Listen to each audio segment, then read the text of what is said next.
kind of makes their org so successful. Loud, one of the most tweeted about League orgs, or kind of esports orgs in general, in the world. They're Valorant champions. They had a great performance as CBLOL champions. They went to Worlds and made a big splash there. And they lost Brunsey, which could have been a face of the organization in my mind. So either Fluxo dropped some like, LCS circa 2020 salary in front of him and the money was just too good, or I'm not sure what's going on there. But Loud, at the very least, they may have lost this potential face of the organization. They have gotten a very, very strong AD carry in to replace him in with Root, as we are onto the Rift here for game number 1. Some bot lane brush play was to be seen there, but no deaths on either side. I do like this from Fluxo. We've talked about how important their bottom lane is, and Root and Sayas, they should be able to get early push, but it can be more difficult as the Heimerdinger if you're not able to get those turrets down at level 1. So nice play by Brunsey and Jojo and the rest of Fluxo. They do trade a ward for it, so DCMese's pathing is going to be spotted out, but it is a very small price to pay for a potential lane to play around. And you mentioned the personality from Brunsey, and it really, for me, was, as someone that was not a huge CBLOL fan coming into this year, it was the personalities of players like Brunsey, like Robo at Worlds last year and in years prior that sort of put this region on the map for me. And I will always remember that bot gap moment as a Fnatic fan in the LEC. That was traumatizing, I'm not gonna lie. And Brunsey, I mean, hey, he earned that moment through some amazing play, and you love to see that kind of personality coming out from a young player. So let's hope the bag was chased maybe, and Fluxo offered him a lot of money, but already Cleanse being forced out. There's the power of the early Varus Heimer.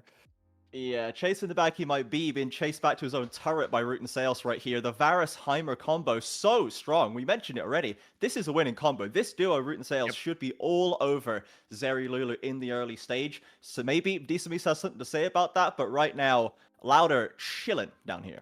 And you can already see Tinones getting early priority on the wave. A ward has been placed in the bot side river. Loud, they know they want to control this highway, and they're going to try to leave Robo alone on the side lane to duke it out against Ty in the weak side matchup. And in the match pathing here between these junglers, it will favor Tinones with the pushing lane. So DCMeese, especially pre-6 Wukong, the gank threat is not too significant. It's going to be really difficult for Fluxo in this early game, it feels like, to disrupt some of these lanes. I'm expecting, if any attention goes somewhere, it to go mid for the side of Fluxo, as this Taliyah seems to be the most gankable lane, but Tinones playing very respectfully with an immense amount of vision. Yeah, definitely an angle to be found onto them and to punish Tinones. And House and Tinones, for me, are at the pinnacle of mid lane in this region. We'll see how Lava settles into it coming in from the LCK, but Tinones has, especially right now, from last playoffs, has been absolutely crushing it, and House, for me, has always been the benchmark for mid laners. So seeing them going up against each other is always fascinating for me, and even just in the 1v1, we'll see how that one goes down. We do have DCMeese, though. He snuck past the vision. He's got the angle onto Loud, and Croc's way up the river. Sales already been slowed by the Glitter Lance, has to flash, but there's the follow-up from the Wukong, and it's more bot focus from Fluxo. Will it find the double? There it is! In comes Croc for the counter. He's smashed back onto Brunsey, and at least we'll get one to take away, but DCMeese looks for the third, can't quite find it, as Ty solo killed Robo. Well, maybe that's the impact we wanted to see, Trajan. We'll have to maybe take a look at that one, but I said it might be difficult to find a play in the early game, and I've never been so happy to eat my words, because what creative pathing from DCMeese, the clone over the wall to dodge out on the vision. Loud, they're pushing up thinking they're safe. They've got their jungler in the river, yet Croc was just too far away. And now as we see the top side duel, Robo simply, I think it looks like, just disrespects the damage, trading into the minion wave, Trajan. Oh, and a tower shot on the backside. Robo, that is a big mistake. Now is able to get the passive, but I mean, Robo going down in the side lane, all of a sudden Fluxo, they're in a great position here. That's so important to remember, right? Robo's threatening that dive when Ty has that passive. The most you can do is pop the passive, and he costs himself his life and a massive CS chunk and XP chunk as well for it as well. So Robo, really questionable decision-making there. Let's see what Ty can do with this. Maybe week 1 was the warm-up week. Okay, maybe Ty has, the slumbering beast has awoken, but Croc is going to find himself on the receiving end of an elastic slingshot. Will get away with his jungle camp, and it is just pressure at the end of the day for Fluxo. Yeah, but I like the pressure that they are providing. House finds one roam timer to try to make a play. DCMeese coming off the reset just covers Ty on the shove in.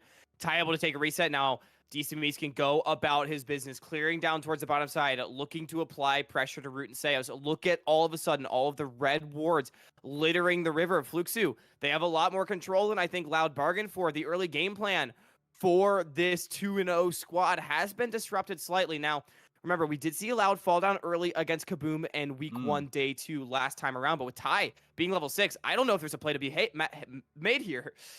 Zach's dropped the ultimate Robo with nothing to speak of. Croc level 4 still as well, and he gets away pretty clean. Plenty of health and the wave to grab as well. Ty might even be able to freeze this. Level 5 Croc, I really, it's so difficult to ever make a play on the top side. Croc just feels like he has to bail out Robo, but now Tinones does not get jumped on by House, but DC will have full access to Croc's jungle. He can continue to extend his lead. This Wukong sitting at 2-0. That's what you really want to see. I almost think it's better than getting the kills on the Zeri, because anywhere DC goes, Fluxo is going to have so much pressure in a skirmish. Yeah, exactly. And for a jungler that we have criticized in the past for not doing enough, what an impact he's had so far. And now that he has those 2 kills, I am ready for him to show what he can do with it. He's almost got level 6, gonna have the Cyclone ready pretty soon. Those team fights are gonna be massive. He's gonna walk into Croc, and the Sejuani gonna take a lot more pain. House, though, does have the flash, could look for the stolen Sejuani ultimate as well to really lock him down. There's the 2 versus 1 with the blast cone. He gets away on just 1 tap. No, DC said House. I think they thought he was dead, but rule number 2, double tap. Always Croc able to get out with it. That's a big break for Loud, because again, Fluxo just playing around this control on the bottom side, but now it's Root and Seos. They don't have any coverage on this shove in. However, with Fluxo's lanes in base, there's nothing to do. Seos just gonna get a little bit of spell thief stacks. They are gonna miss a plate, but they're gonna be able to find their base. And Loud, they've closed the gold gap just slightly, down only about 700, so it is most certainly not GG at this point. But Fluxo, again, just in such a great position, because the scaling from champions like Zach, like Zeri, Lulu in particular, cannot be understated. Yeah, we do see that the Zac matchup is paying off pretty well. They got that early kill. He's able to deal with the Zac pressure. House dealing pretty well in the mid lane. He's kept himself even in CS despite the bad matchup. He's navigating it fairly well. And then Brunsey and Jojo, they got a little bit of assistance to keep them in this game, though of course Root and Say are still doing very well for themselves. Ty takes a big old chunk to the face with the stuff and a flash in with the counter-strike, but the ult interrupts him and Robo's left onto the tower. A second solo kill for Ty. All right, I'm going to say it. I don't think Robo's ever played against Jax in his life. Oh my God. What was that? The interrupt from Ty coming out. I mean, hey, Ty played it really well. Credit where credit is due, but Robo, I don't know about that one, buddy. Oh my goodness, me neither, man. I am question mark pinging right there. Robo down 0-2 has gone into the early executioner's calling, but this is not the start that the Jax wants, and this top side might now, after being such a problem for Fluxo, this might be the saving grace. They're heading onto the Herald now. Yeah, Brunsey and Jojo being the first ones to base in the bottom side, they're the first ones to move on the Herald, and with the solo kill top, this is going to be extremely free. Giving up an early Herald with no recourse for Loud is not at all how you wanted this early game to go. And I mean, Trajan, I just think it's hilarious. We were a little bit down on Ty for his week 1 performance, and I think deservedly so. Ty just did not look good, and we're sitting here saying, if Fluxo is going to be successful, we need to see something, anything out of Ty. And 2-0 in the early game, whether or not it's Robo griefing it a little bit or Ty playing extremely well, or maybe just a little bit of both, I think it's fair to say we are seeing a new leaf being turned over by the Fluxo top laner here in week 2, day 1. 100%. This kind of lead can certainly put him in a great position later on when he has to be that engaging force with the Zac. Maybe it doesn't have to be, but he can be such a strong engaging force. If he has got that nice gold lead sitting in his pocket, he's going to be really hard to deal with for Loud. As you mentioned before, they have come back from a deficit already in one of their games so far, and they're going to have to do that again right now, as we are over 1,000 in Fluxo's favor. Loud did at least pick up the dragon for themselves, and Fluxo got a Herald on board ready to contest. Esports once again pressuring Croc in the river, but Seos and Root might have the first move here. They have been in control of bot wave pretty much from minute 1. Yeah, fortunately, the double kill that went down bot did not disrupt the flow of things too much for Loud. But I do love, you mentioned how just Ty sitting at 2-0, Decimi sitting at 2-0. And these players being this fed, this is sort of what my friends and I like to call the beef squad. And when the beef squad gets going, it can be so hard to play the game with this fed Wukong, this fed Zac. They're just Yeah. going to be diving in, making Root and Tinone's and Seos's lives hell in this game. And I'm excited to see it. It is interestingly Ty not going for the demonic embrace on the Zac. I think most people would agree that that item is pretty strong. Right now, Somewhat. it does look like it's going to be something like maybe, is that Radiant Virtue coming in? Or I'm not entirely Or sure. Locket. I think it's a Locket or Radiant Virtue, right? So with the Aegis Legion definitely goes into Locket as one of them. We have seen this kind of resurgence of more support items being built across the Rift just due to their gold efficiency. So we'll see if he wants to go with that. And it might not be the best way to capitalize with the lead that he has. And maybe we could hope to see something with a bit more team fight carry potential, like the Demonic Embrace, to have a bit more impact. But I don't want to question him, to be honest, anymore. I'm going to stop questioning Ty until he does something wrong, because so far this game has been pretty solid from him. Fair enough. It is that Radiant Virtue already online. That is double mythics for the top jungle. The Beef Squad, they got the double mythics coming in for Fluxo. And honestly, I will say, even though with Demonic Embrace being so strong, maybe the root is going for this lethality Varus, and with Robo being behind, there's pretty much no physical damage to speak of on this composition right now to punch through Ty, or at least consistent physical DPS. Robo will get there eventually, but at just the Sheen and Executioner's calling, that is most certainly a long way away. So I do sort of understand the read. Ty could even still go for the Demonic Embrace second, maybe just wanted to rush the Radiant Virtue early on. So only time will tell. We'll see what ends up coming through. But the Herald was summoned up mid, not to too much effect, but it does get a little bit of plate money and some chip damage on that mid tower as ults fly out bot. Oh, they're looking for lots of damage onto Jojo, but the Wild Growth will keep him topped up, and Brunsey still fairly healthy, can stay to pick up these minions, I imagine. Maybe they don't feel confident about it, though. Obviously, the Varus and Heimerdinger pretty threatening. Maybe Brunsey and Jojo know they don't want to fall too far behind. They see it and they go, look at our top side. We're being chilling up in top side. All we need to do is not let this Varus Heimerdinger get too out of control. Don't give them kills. Don't give them too much gold. And maybe they can scale into these fights pretty well. Oh, hang on a second. We got Tinones with some pressure, with the flash in from Desamis and House, and he is going to have to burn both the summoners himself to escape. Nice escape from Tinones right there. Nice attempt by Fluxo, but that's 4 plates being taken to the bot side. Root and Seos really starting to take over in this lane, even though not giving up kills is good. Your optimistic imagination definitely left a little bit to be desired for Brunsey right there, as he was not able to farm that wave. And despite no kills going down, Root and Seos most certainly in the lead. Brunsey and Jojo actually get swapped out of that lane just to try to survive that little bit better, and it will actually pull Root and Seos out of the bottom lane. So it does mean Loud might be delayed in taking this bottom turret for some time, which delaying that first tower could be a really big boon for Fluxo, who does want to maintain about 1,000 gold advantage. Yeah, for sure. We've seen Desamis attempt to make those plays onto mid lane to try and keep their lead growing. Right now, it has slowed down and stagnated just a little bit. But when these team plays come through, if they can get Ty on board, it might be fine. Or perhaps he can just keep holding Robo at bay. We do have movement into the river once again. My eyes are going to be on Root. His positioning was very good on those previous games, but Sivir versus Varus, one of these champions is a bit safer than the other, so we'll see if he is able to keep himself alive and keep dishing out the damage on the Varus with their potentially Zac Wukong coming at him. And I pretty much expect it to be exactly what we saw under the bot tower, where Root and Seos are just going to try to chunk somebody or multiple members out before the fight even starts to get an advantage for this team. They want to play around that Varus damage, as you say, but Fluxo, they do, remember, have the mythics on both Ty and Desamis, but Ty expending the teleport to get back to top, and that means Loud is going to engage. Great Weaver's Wall to cut them off. They forces the flash from Wukong, and House has actually been abandoned, left to go back through the opposite side of the jungle. Desamis wasting a lot of time, but Loud with a great catch onto the Fluxo jungler, too far forward into the bot side river. Maybe the dragon could be theirs instead. And I'll need to see that one again for Fluxo. I'm not exactly sure what the call was. They play on the midway, but Desamis left to the wolves on the bottom side, and Ty, again, expends the teleport right before that fight to get back to top, and I think that was just the signal for Loud to pull the trigger. They knew they had the 5v4 in the river, and even though Fluxo, they do get mid tower, which is a very big kill. It is, I believe they got it first in the game, but maybe Tinones was able to take that bot tower beforehand.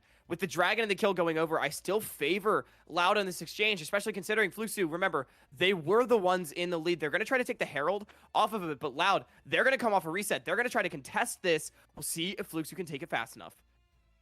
Yeah, they really want to get this one stolen away before the cavalry returns. Loud on the full reset there. 2 dragons up now for themselves, but that extra tower in favor of Fluxo. They could use this to their advantage. They need to make sure they have control of the map as long as possible, right? Because you're going up against the Jacks. You're going up against good split pushers. And there is the engage with the stolen Sejuani ult, followed up by the elastic slingshot. Jojo, in fact, the first to fall, but Tinones, no way he's getting out of that one. The 1-for-1 trade right now. Perhaps they can't find anything back. Root still safe, still has the flash. Decimus on the flank. Can he find his way in? Can he threaten them? Croc flashes to safety. Ty goes in, gets onto Varus, and now Decimus can seal the deal, can get the job done. It's a win for Fluxo. Fluxo managed to find it. Tinone's the hero. Almost had it with a 3-man seismic shove. But Loud, they didn't have enough damage in the tank. That's the lack of consistent AD threat coming in. And Brunsey was free firing the whole time. Decimus able to run forward. Ty getting it done on the Zac. This full tank Zac is just a beast, Trajan. Let's look at this one more time. It's a good engage onto Tinones, but look at the shove right before he goes golden. Jojo gets annihilated. Howls gets chunked to half, and I think that the fight might disengage here, but Croc, ever the psychopath, decides to extend it.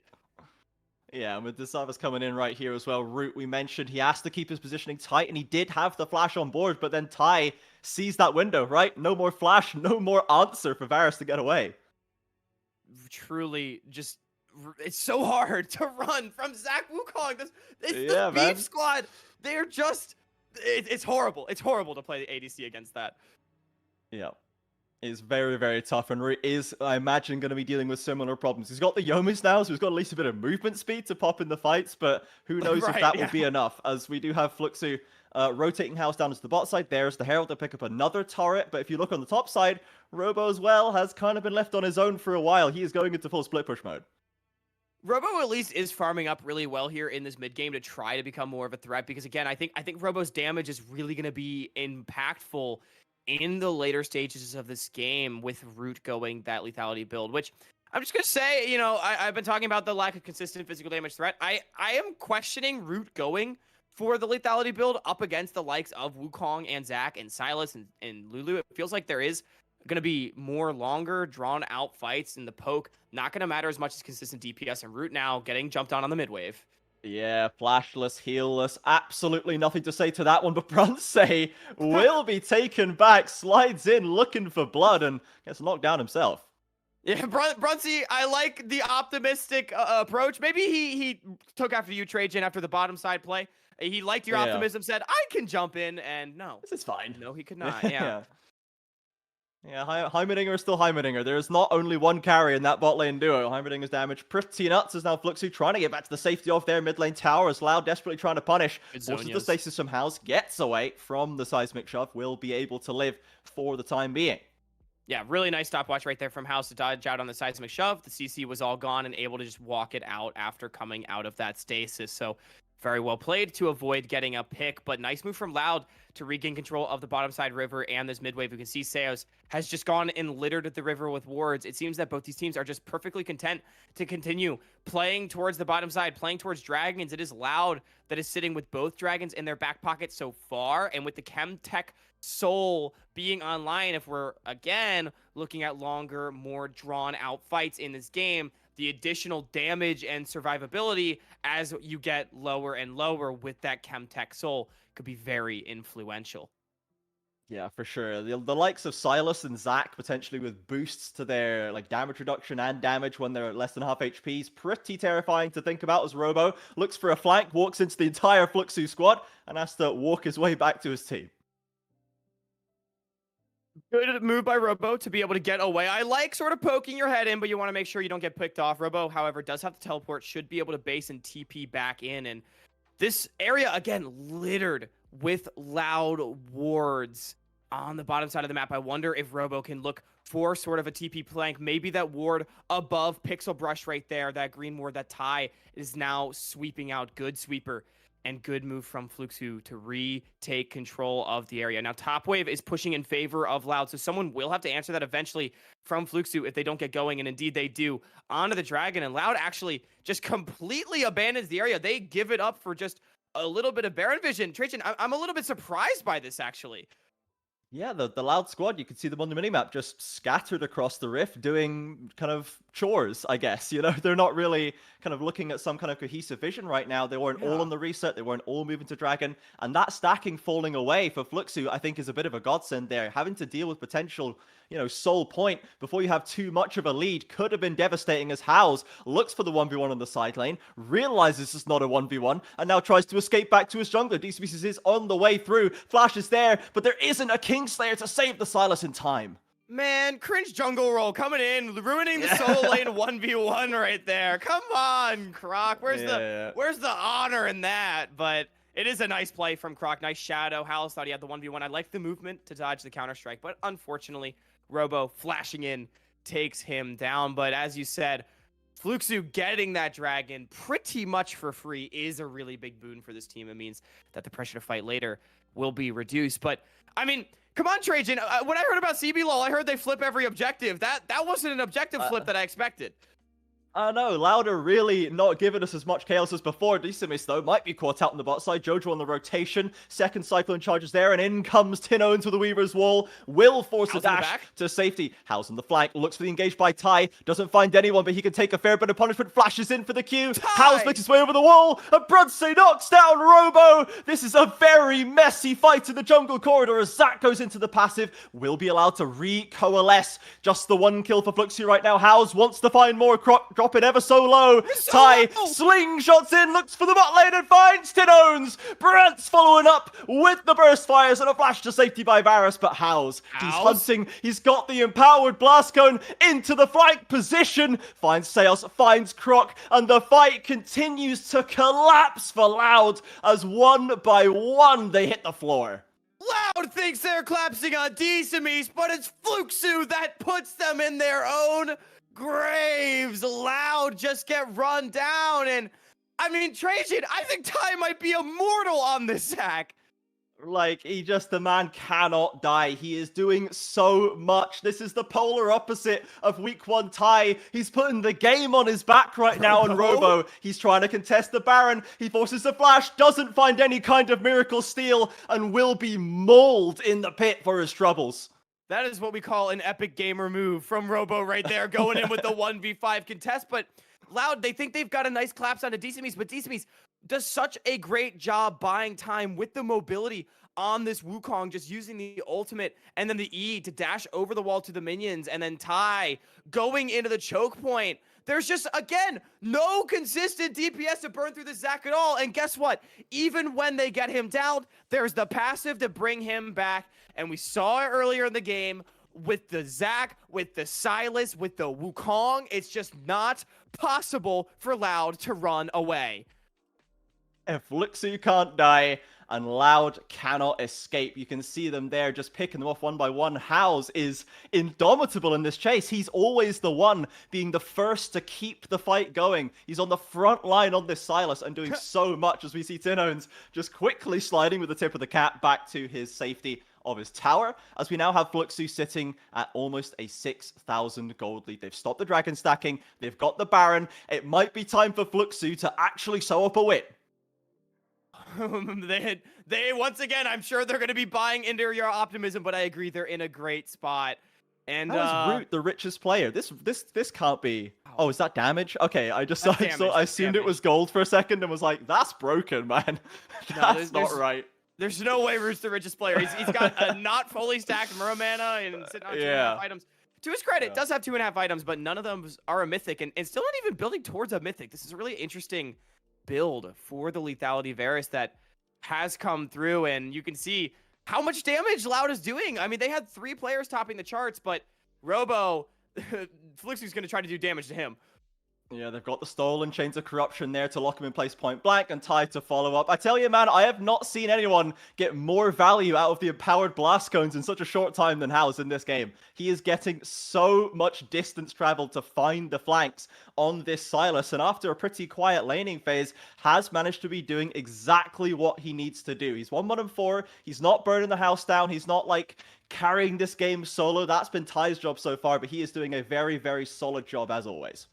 Most certainly, and I was critical of the Silas pick in draft, but House has executed on it very well. Croc goes wide. Beautiful. Beautiful sidestep, another great stasis to delay that engage for the reinforcements to come in. Tinones pressured under the tower, but won't go down just yet, and Ty not ready to pull the trigger as Brunsey and Jojo split pushing in mid. They've got to watch out though. Croc coming in with the Empowered Blast Cone of his own, and Jojo stepping too far forward, I think, walks into the Var Assault. Root will claim his life. TP from House, searches for it, steals the Sejuani ultimate, but won't continue the fight. The new Chemtech Rift is so much better than the old one. Watching Croc so much better. Yeah, and just destroy Jojo. We don't even need to talk about the old one, but the new one, so fun. I love the plants. Yeah. Love the way Croc just used it. And a really nice pick from Loud and Fluxo. They're going to try to do the dragon despite the 4v5. House gets jumped on. Again on the front line, does have the Sejuani ultimate. There's Ty on the flank, and the jungler for Loud chased away from the pit, but that dragon is not close to dead. This fight isn't that great. There's no Jojo, there's all 5 members of Loud, but finding the kills is just too difficult. Well, Loud at least forces them back, but Croc, with no flash and no HP left in his tank, is going to be forced to at least take a base. Brunsey starting this one back up with DCBs behind, and that is a TP back from Howls as well, meaning Fluxo, they're going to be here with 5 members. They're going to be able to pick up their second dragon, and Loud, although they slow down the Baron push, they weather the storm, they're not going to get anything, and still down 7,000 gold. It's a very, very difficult situation to be in, and I mean, Trajan, as this game potentially slows down a little bit more here as the Baron wears off from Fluxo, I do want to cast our minds back to Loud's previous game against Kaboom, where they had a Robo on this Jax, and they fell behind early, and I think it was partially because Robo was getting caught on side lanes quite a bit, making quite a few, I think it's fair to say, boneheaded plays, and I think we've seen that again from Robo in this game. But the difference between this game and the last one, at least so far, is that Robo has not found the team fight effect that he was able to against Kaboom. The team fighting was sublime last week. This time around, Robo just not really been able to get in. The zone threat from Fluxo has been too much, and I mean, we're seeing it on the scoreboard, 1-5 on this Jax. I think the top laner for Loud's playstyle has been very frustrated this game. Yeah, I think you're 100% correct. I think, Robo, we haven't seen him getting caught out in the side lanes as much, but we're not seeing any kind of successful team fight plays. Maybe this is just the compositional difference. You mentioned that Fluxo's comp is such a strong team fighting comp, and they're really playing these fights very, very well, and Robo just not feeling the Jax as so many other players are so far in this split. And that's kind of the same for Tinones and Root. This hasn't been quite as hot for them. They're doing fine. They're doing okay. Root may be struggling a little bit more, but he's on a much more vulnerable champion against the team with some of the heaviest dive options the game has to offer. And it just feels like, in part, that Root and Seos... Oh, never mind. Yeah, there goes the flash, and the ult will get him to safety, but that's the threat, right? It was easy as that. One Weaver's Wall, and his flash goes down, and now Ty on the re-engage gets straight onto the Varus, and it's just over again! Brancigo Golden will survive that initial counter-engage, and Ty, slingshot number 2, forces the flash from Tinones. Every time he goes in, he always gets something as the mid tower falls as well. Croc is looking for the fight. Robo is on the split push right now. Perhaps that's the answer. Don't bring him to the fights, just let him stay in the sideline. Hey, if Robo wants to run it down a side lane every once in a while, maybe this is the time to do it. If he gets an inhibitor, at the very least, he forces Fluxo to base. It was a nice engage from Ty, and he gets a lot of flashes off of Loud, so it's still a win for Fluxo. Now here comes the Baron Force. Root not having the game he did last week, respawning in 3 seconds. Is Loud going to be able to contest? They've got 3 members on the way. Robo has the teleport, but Baron down to 5k. Yeah, 100%. Croc is in the area, though. He could look for the steal. Doesn't have the flash. Doesn't have the ultimate. He's going to have to force his way in the old-fashioned way. Howl's on the flank again. Croc now getting into the pit. They've peeled off the Baron, looking for the fight. But Croc's found his way right in deep. They've got to try and commit one way or the other. Down below 2k. DCBS has already fallen. What is going on in this Baron pit? It's picked spotted by Decimus, and Robo killed on the outside as well. That looked very, very sketchy, Hawk, but it is ultimately, I think, Fluxo still walking away happy. Ty, always on the engage, and Bronze ready to keep this party rolling. Slides over the wall, looks for Tino's and Root again caught up. He goes golden, but he's just delaying the inevitable. It's another death. And Tino's is going to get cleaned up as well. It's going to be an ace. It's going to be a Baron. Fluxo, I think they've all but put away this game. It might have been a little scuffed on the Baron, but it was actually very clean. I'm impressed with the coordination from Fluxo. Once Croc gets into the pit, they all stop DPSing the Baron. They all turn and kill the Sejuani, and they don't give Croc an angle at the smite steal. Fluxo now, they're going to at least be able to take 2 inhibitors. Croc, Robo, and Seos, they are now alive. They should be able to hang on to this game, but not for long, as House is getting run down just a bit. Needs to be careful. He's dropped the Heimer ult, that grenade, doing a great job at slowing down Robo's follow-up, and they will be allowed to step away with the Baron empowered recalls. You know, I'm thinking back to draft, Hawk, and that Karma could have been really useful for Root in this game. I think I see why they banned it. And I could see what Loud was going for in draft, as we can see this play again. Root actually manages to arrive, but you can see Croc, they stop the DPS on the Baron. No one's hitting it. So they just take him down. They take Robo down as well. So clean from Fluxo. But again, I see what they were going for in draft. Okay, Brunsey and Jojo, they are the big carries for this team. We need to take them off the big playmakers. But by banning the Ashe, by banning the Nami, and by banning out the Yuumi, it feels like they actually removed all the handshake options. So all of a sudden, you get in a situation where by first picking Sejuani, who is a great champion right now, you give up Zeri Lulu, and Varus Heimer just does not feel like it has the same effect. Yes, they were able to win lane, but I think part of what we've seen from Root so far has been sublime team fighting, and that's just not what this lethality Varus excels at as much as something like the Lucian, something like the Sivir that we've seen him on so far, as the dive comes through under the tier 3. Yeah, Fluxo really trying to force the issue right now, and Loud dive deep into the backside. It's always on to Root. It's the Zac engage. True as ever. They just can't deal with it. Fluxo make it look so easy. 23-7. 13k, almost in the lead over our 2-0 champions. What a glow up from week 1 to 2. Last week it was Kaboom that proved that Loud could at least